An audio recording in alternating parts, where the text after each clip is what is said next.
بسم اللہ الرحمن الرحیم۔ السلام علیکم ڈیئر اسٹوڈنٹس، میں ہوں آپ کا انسٹرکٹر غلام رسول۔ امید کرتا ہوں ڈیئر اسٹوڈنٹس آپ سب خیریت سے ہوں گے۔ آج ہمارا فرسٹ ایئر کا لیکچر ہے حصہ نظم۔ اقبال کی نامی نظم پہ ہم بات کرنے کے لیے جا رہے ہیں سمارٹ سلیبس کو مد نظر رکھتے ہوئے۔ نظم ہے پیغام۔ تو ڈیئر اسٹوڈنٹس پیغام کے پہلے 3 پارٹس پہ ہم نے بات کر لی تھی۔ آج اسی نظم کا اسی سلسلے کا آج چوتھا لیکچر ہے، 4تھ لیکچر ہے، اور آج ہم جو نظم کے جو لاسٹ 3 اشعار ہیں ان پہ بات کریں گے۔ تو آئیے چلتے ہیں ڈیئر اسٹوڈنٹس ہم اپنے لیکچر کی جانب۔ دیکھیے اقبال اس نظم کے 5ویں شعر میں کیا کہتے ہیں کہ وائے نادانی کہ تو محتاج ساقی ہو گیا، میں بھی تو، مینا بھی تو، ساقی بھی تو، محفل بھی تو۔ وائے نادانی، افسوس، بہت زیادہ جب افسوس کیا جاتا ہے کہ وائے نادانی، افسوس، تیری ندانی پر مجھے سوچ، تیری کم عقلی پر مجھے افسوس کہ تو محتاج ساقی ہو گیا، کہ تو خود پہلانے والے کا محتاج ہو گیا، کہ افسوس تو پہلانے والے کا محتاج ہو گیا، جب کہ میں بھی تو، مینا بھی تو، ساقی بھی تو، محفل بھی تو۔ میں مینس جام، جب کہ جام بھی تو خود ہے، مینا بھی تو، ٹھیک ہے، جس برتن میں وہ جام پلایا جاتا ہے وہ جام بھی، وہ برتن بھی تو خود ہے، ساقی بھی تو، مینس پلانے والا بھی تو خود ہے، محفل بھی تو، اور جس بزم میں، جس محفل میں بیٹھ کے جام پیا جاتا ہے وہ محفل بھی تو ہے۔ اب دیکھیں کہ مفہوم اس کا، اے مسلمان مجھے تیری نادانی پر افسوس ہے کہ آج تو غیر کا محتاج ہے۔ حقیقت یہ ہے، حقیقت میں تو خود ہے، مینا بھی تیری ذات ہے، ساقی اور محفل بھی تو خود ہے۔ تو ڈیئر اسٹوڈنٹس اگر اس میں ہم بات کریں کہ اقبال نے جب کہا ہے کہ وائے نادانی تو محتاج ساقی ہو گیا، ہم بات ساقی کی لیتی ہیں۔ ساقی کسے کہتے ہیں؟ اگر لفظ ساقی آ جاتا ہے بیٹے، ساقی کا معنی تو ویسے ہم کہتے ہیں پلانے والا۔ اب کیا چیز پلانے والا؟ کہ وائے نادانی تو محتاج ساقی ہو گیا، بات ساقی کی، کیا پلانے والا ہو گیا۔ اب وہ پلانے والا، اب اس میں تو ایک معلم ہے، معلم کی حیثیت بھی تیری ہے۔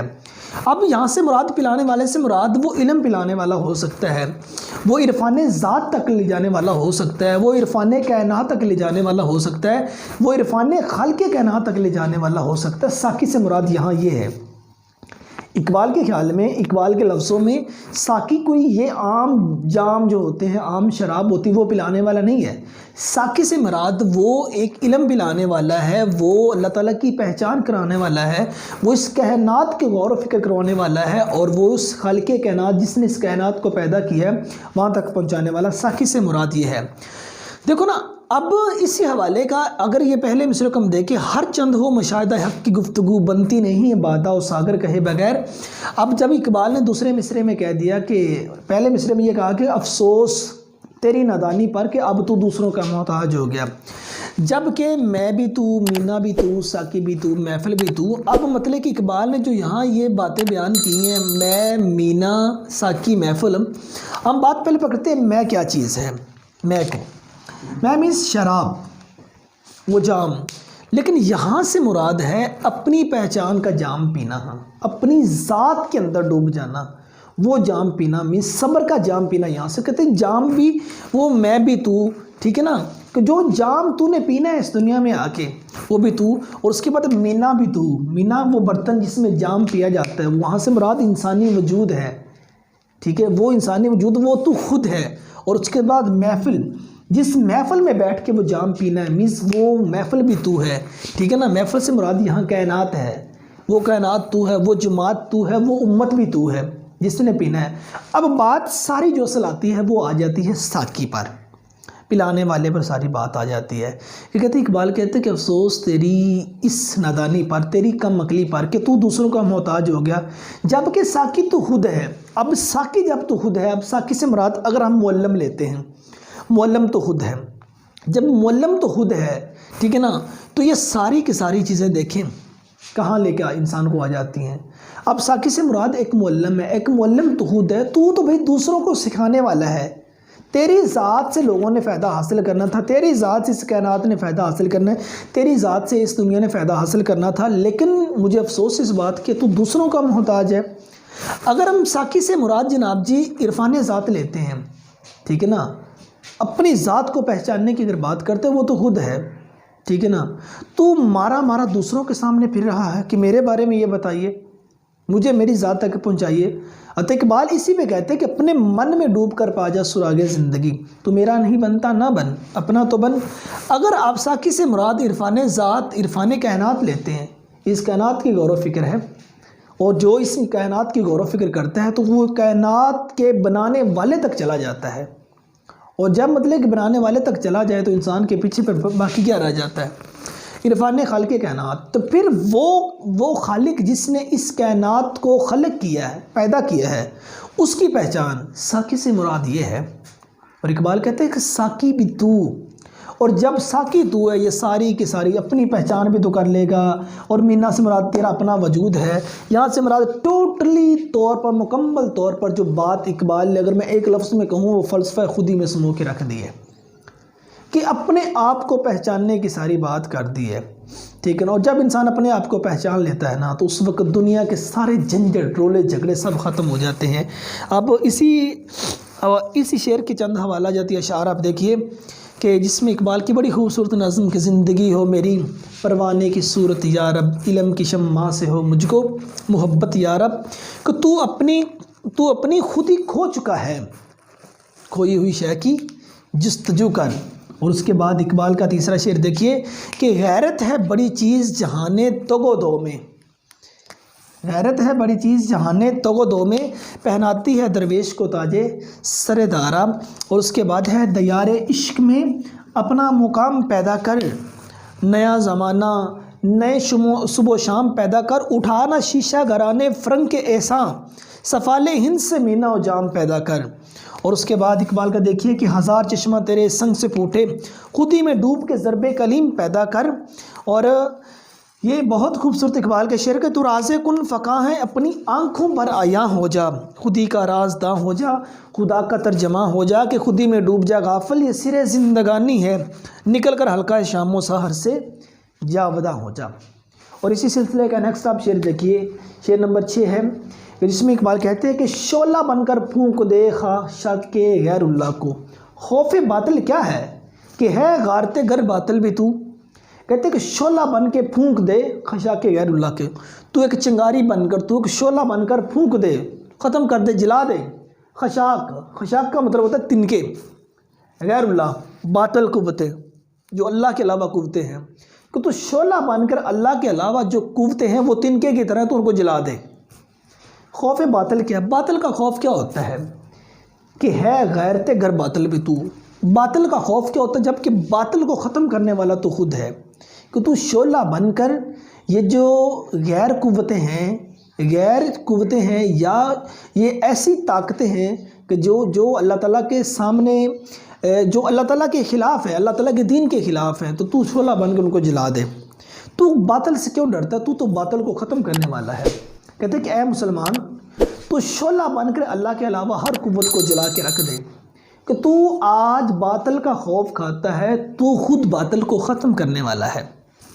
اب اگر ہم بات کریں خاشاک غیر اللہ کو، اللہ کے علاوہ جو قوتیں ہیں، باطل قوتیں ہیں، بیٹے یہاں سے مراد شرک ہے، کہ تو شرک کو ختم کرنے والا ہے۔ اور انبیاء کرام جو ہیں اور رسل ہیں وہ مکمل طور پر شرک کو ختم کرنے کے لیے آئے، ٹھیک ہے نا۔ وہ یہ جو خاشاک غیر اللہ ہے نا، اس کے لیے وہ آئے ہیں۔ تو اسی لیے اقبال نے کہا کہ وہ ختم کرنے کے لیے جس طرح آئے ہیں، اسی طرح ان کے اندر، اسی طرح ان کے اندر چھپا ہوا ایک جو شخص ہوتا ہے ان باطل قوتوں کو ختم کرنے والا، وہ تو خود ہے۔ اور انسان ہم اپنی تاریخ اٹھا کے دیکھ لیں، ہمارے آباء و اجداد نے باطل قوتوں کو ختم کیا ہے، انہیں باطل قوتوں کو ختم کیا تو اسلام زندہ ہے، اسلام زندہ ہوتا ہے ہر کربلا کے بعد۔ اب دیکھ لیں تو یہی ہے نا کہ بجھ عشق کی آگ اندھیر ہے تو مسلمان نہیں راگ کا ڈھیر ہے۔ اگر تو ڈر جاتا ہے، اگر تو خاشاک غیر اللہ کو پھونک نہیں سکتا، تو تیری مثال یوں ہے کہ بجھ عشق کی آگ اندھیر ہے تو مسلمان نہیں راگ کا ڈھیر ہے، پھر انسان راگ کا ڈھیر بن جاتا ہے۔ اور اس کے بعد دیکھیے کہ ما سوا اللہ کے لیے آگ ہے تکبیر تیری، تو مسلمان ہو تو تدبیر ہے تقدیر تیری۔ اگر تو مسلمان ہو جائے تیری تدبیر بھی تیری تقدیر بن جائے گی، جو تو سوچے گا وہ تیری تقدیر میں آ جائے گا، وہ تیری قسمت میں آ جائے گا۔ اب اگر ہم بات کریں خوف باطل، اللہ کے علاوہ ہر چیز باطل ہے، اور دیکھیں اللہ کی مخالفت کرنے والی ہر شے باطل ہے، اللہ کے علاوہ جو چیزیں ہیں وہ باطل ہیں، اور اللہ کی مخالفت کرنے والی وہ چیزیں باطل ہیں۔ اب دیکھیں نمرود، شداد، فرعون، قارون باطل میں تھے، ٹھیک ہے نا، جنہوں نے کہا انا ربکم الاعلی، ہم سب سے بڑے رب ہیں، پھر انجام آپ دیکھ لیں ان لوگوں کا کیا انجام ہوا تھا، اور رہتی دنیا تک ان کا انجام، اور پتہ نہیں پھر اگر جو حشر قیامت کا منظر بپا ہوگا اس وقت میرا رب ان کے ساتھ کیا کرے گا۔ اور دیکھیں اللہ تعالیٰ نے تو قرآن پاک میں فرمایا اور حق آیا باطل مٹ گیا، باطل کو مٹنا ہی تھا، اور جب حق آتا ہے تو باطل اس وقت مٹ جاتا ہے۔ انبیاء کرام رسل آئے ہیں تو ان لوگوں کا نام و نشان نہیں رہا، مٹ گیا سارا کچھ۔ اور دیکھیں اب جب اور حق آیا باطل مٹ گیا، باطل کو مٹنا ہی تھا، اس میں کیا چیزیں تھے؟ کفر تھا، شرک تھا، بدعت تھی، مطلب کہ لوگ کفر کرتے تھے، کافر تھے، اللہ کو مانتے نہیں تھے، اللہ کو مانتے تھے، انبیاء کرام کو نہیں مانتے تھے، شرک کرتے تھے، ٹھیک ہے، اب اس کے بعد بدعت کرتے تھے، دین میں نئی چیزوں کو ایڈ کر لیتے تھے، لیکن جب حق آیا تو یہ چیزیں مٹ گئی، ٹھیک ہے نا۔ تو اسی حوالے کا آپ غارتے گر باطل، ٹھیک ہے نا، کہتے ہیں کہ تو باطل سے کیوں ڈرتا، تو باطل کو ختم کرنے والا۔ اب باطل کو ختم کنہوں نے کیا تھا؟ انبیاء کرام نے، اولیاء کرام نے، شہدائے اسلام نے، ٹھیک ہے نا۔ تو اب یہ بڑی بڑی جو ہستی ہیں صوفیہ کرام نے، انہوں نے باطل کو ختم کیا تھا، کہا کہ وہ جو صفات ان کے اندر تھی وہ تو صفات اپنے اندر بھی پیدا کر سکتے ہیں۔ وہ جو صوفی ہیں، وہ جو شہید ہیں، وہ صوفی ہیں، جو وہ ولی تھے، اللہ والے تھے، وہ تمام کی تمام چیزیں تیرے اندر بھی موجود ہیں، تو اپنے اندر بھی وہ چیزیں پیدا کر سکتا ہے۔ تو حوالہ جاتی چند اشعار دیکھیے کہ باطل سے دبنے والے اے آسمان نہیں ہم، 100 بار کر چکا ہے تم تہاں ہمارا۔ تو اب لاسٹ شعر پہ ہم چلتے ہیں اسی نظم کا، تو بیٹے اس پہ دیکھیے 7واں شعر ہے کہ بے خبر تو جوہر آئینہ ایام ہے، تو زمانے میں خدا کا آخری پیغام ہے۔ بے خبر تو جوہر آئینہ ایام ہے، کہ اے بے خبر انسان، اے بے خبر مسلمان، تو جوہر آئینہ ایام ہے، کہ تو اس وقت کا ایک آئینہ ہے، ٹھیک ہے نا، تو زمانے میں خدا کا آخری پیغام، اور یاد رکھ تو وہ آخری انسانیت ہے جس کو رب نے اس دنیا میں بھیجا ہے، اور تو اس کا آخری پیغام ہے، تجھے دیکھ کر لوگوں نے سب کچھ حاصل کرنا ہے۔ آپ مفہوم پہ چلیے کہ اپنی حقیقت سے ناواقف مسلمان تو وقت کا آئینہ ہے جس میں سب اپنا عکس دیکھتے ہیں۔ بے خبر تو جوہر آئینہ ایام ہے، کہ اے انسان تو وقت کا آئینہ ہے، جس طرح آئینے میں لوگ سب کچھ اپنا عکس دیکھتے ہیں اس طرح لوگ تیرے اندر اپنا عکس دیکھتے ہیں، ٹھیک ہے۔ تو اللہ کا آخری پیغام یعنی قرآن کا حاصل اور حامل وہ تو ہے، تو اللہ کا آخری پیغام ہے، ٹھیک ہے۔ اب کہتے ہیں کہ 2 چیزیں اس میں بیان کی گئی، ایک تو تجھے آئینہ کہا گیا، انسان کو، حضرت انسان کو آئینہ کہا گیا، تو بیٹے آئینہ کبھی جھوٹ نہیں دکھاتا۔ ہم آئینے کے سامنے کھڑے ہو جاتے ہیں کہ جو حقیقت ہوتی ہے نا، آئینہ ہمیں وہی دکھاتا ہے، ٹھیک ہے نا۔ وہ ایک بڑی خوبصورت کوٹیشن ہے کہ دل ایک آئینہ ہے، اگر یہ بدی سے پاک ہو تو اس میں خدا نظر آتا ہے۔ اقبال نے یہاں انسان کو آئینہ کہہ دیا ہے، اگر یہ بدی سے پاک ہوگا، جو دیکھنے والا جو ہی اس کو دیکھے گا تو واہ واہ کیا کہنے، ٹھیک ہے نا۔ صحابہ کرام رضوان اللہ اجمعین کو دیکھ کے لوگ یہ رشک سے کہتے تھے کہ صحابہ کرام کا یہ حال ہے تو نبی کیسا ہوگا، نواسوں کا یہ حال ہے تو نبی کیسا ہوگا، ٹھیک ہے۔ تو اب انسان جو ہیں، انسان جو ہم لوگ ہیں، ہمیں وقت کا آئینہ کہا گیا ہے۔ لوگ اقبال نے یہی کہا کہ بے خبر تو جوہر آئینہ ایام ہے، کہ وقت کا تو آئینہ جس میں لوگ اپنا عکس دیکھتے ہیں۔ اب آئینہ جس طرح جھوٹ نہیں دکھاتا، حقیقت ہوتی ہے، تو اس طرح جب ہم وقت کا آئینہ، مسلمان کو وقت کا آئینہ کہا گیا ہے۔ اور دوسرا اقبال نے یہ کہہ دیا کہ تو خدا کا آخری پیغام ہے، مینس قرآن پاک اس کا حاصل اور حامل تو ہے۔ تیری زندگی کو دیکھ کے لوگ کہیں کہ یہ واقعہ مسلمان ہے، یہاں مطلب کردار کی بات کی گئی، ٹھیک ہے نا، یہاں تیری سیرت اور صورت دونوں کی بات کی گئی۔ اب سمپل لفظوں میں کہہ دیں کہ یہ جو لاسٹ شعر ہے نا، یہ سیرت اور صورت پر ہے، ٹھیک ہے نا، اور مسلمان چلتا پھرتا ایک اسلام ہے، ٹھیک ہے نا، لوگ ان سے کچھ سیکھتے ہیں، تو ان چیزوں پہ اگر وہ مطلب کہ گرپ حاصل کر لیتا ہے، ان چیزوں پہ اگر وہ ٹھیک فوکس کر لیتا ہے تو وہ اپنا سیرت اور صورت دونوں سنبھال لیتا ہے، تو دین وہ ایک اچھا مسلمان ہے، ٹھیک ہے نا۔ اسی کو اقبال نے کہا۔ تو اب لاسٹ آپ اس کی چند حوالہ جاتی شعر آپ دیکھ لیجئے کہ تو راز کن فقاں ہے، اپنی آنکھوں پر عیاں ہو جا، خود ہی کا رازداں ہو جا، خدا کا ترجماں ہو جا، خود ہی میں ڈوب جا غافل، یہ سر زندگانی ہے، نکل کر ہلکا شام و سحر سے جاوداں ہو جا۔ اس کے بعد قہاریو، غفاریو، قدوسیو، جبروت، یہ 4 عناصر ہوں تو بنتا ہے مسلمان۔